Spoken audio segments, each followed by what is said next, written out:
دوستوں، آج کی اردو ڈکشنری میں آپ کے ساتھ بات کروں گی لفظ قبا، وبا اور بقا پر۔ ان تینوں الفاظ کی تفصیل آج کے اس ویڈیو میں آپ کے ساتھ شیئر کر رہی ہوں۔ دوستوں، قبا کا مطلب ہوتا ہے چوغا، اچکن، جسے ہم انگریزی میں گاؤن کہتے ہیں۔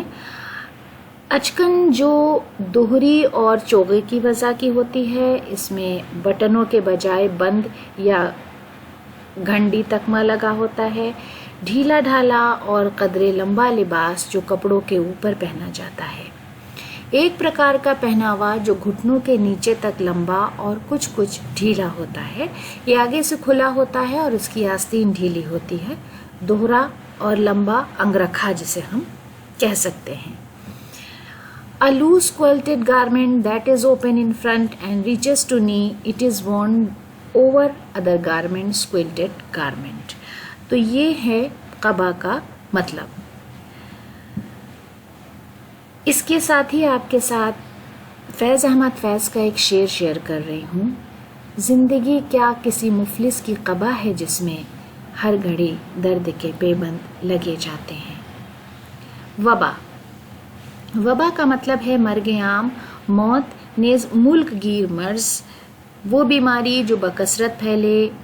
متعدی بیماریاں جیسے طاعون، ہیضہ، کورونا وغیرہ ایسی بیماری یا مصیبت جو انسانوں کی تباہی و بربادی کا باعث ہو۔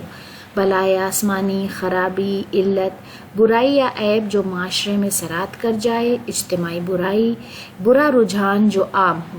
تو وبا جیسے کہتے ہیں کہ رشوت ایک وبا کی طرح پھیلی ہوئی ہے، تو یہ مثال کے طور پر کہا جاتا ہے، لیکن اس کا مطلب ہوتا ہے طاعون، جسے ہم مہاماری ہندی میں کہتے ہیں، جیسے ابھی کورونا کی مہاماری ہوئی تھی۔ مہاماری، چھوت کی بیماری، موسم کے ساتھ آنے والے روگ، ایسا روگ جو مصیبت جو انسانوں کی تباہی اور وناش کا کارن ہو۔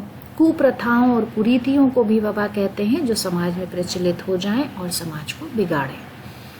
انگریزی میں epidemic, pandemic, pestilence, plague, social evil, contagion, cholera, social evil اور سوشل میلا پریکٹس۔ اعتبار ساجد کا ایک شعر آپ کے ساتھ شیئر کر رہی ہوں۔ ان دوریوں نے اور بڑھا دی ہیں قربتیں، سب فاصلے وبا کی طوالت سے مٹ گئے۔ اب بات کروں گی بقا لفظ پر۔ لفظ بقا کا مطلب ہے زندگی، وجود، پائیداری، ہمیشگی، دوام، حفاظت، سلامتی۔ اور تصوف میں یہ وہ مقام ہے کہ سالک کے لیے جہاں پہنچ کر حق کو موجود اور عالم کو معدوم وہ دیکھتا ہے اور کوئی شے اس کو رویت میں تیالی سے نہیں روک سکتی۔ ہندی میں استتو، انشورتا، جیوت رہنا، نتیتا، نرنترتا اور رکشا، امورٹیلٹی، پرماننس، کنٹینوئنس، سروائیول، سیکیورٹی اور سیفٹی۔ تو بقا کا جو سب سے زیادہ قریبی مطلب ہے وہ امورٹیلٹی اور پرماننس ہے، جسے ہم بولتے ہیں انشورتا، ہمیشگی، پائیداری۔ حفیظ جالندھری کا شعر ہے، مجھ کو نہ سنا خضر و سکندر کے فسانے، میرے لیے یکساں ہے فنا ہو کہ بقا ہو۔ تو دوستو، آج کے ویڈیو کے لیے یہ ہماری پیشکش تھی۔ امید ہے کہ ویڈیو آپ کے لیے فائدہ مند رہا ہوگا۔ ویڈیو دیکھنے کے لیے بہت بہت شکریہ۔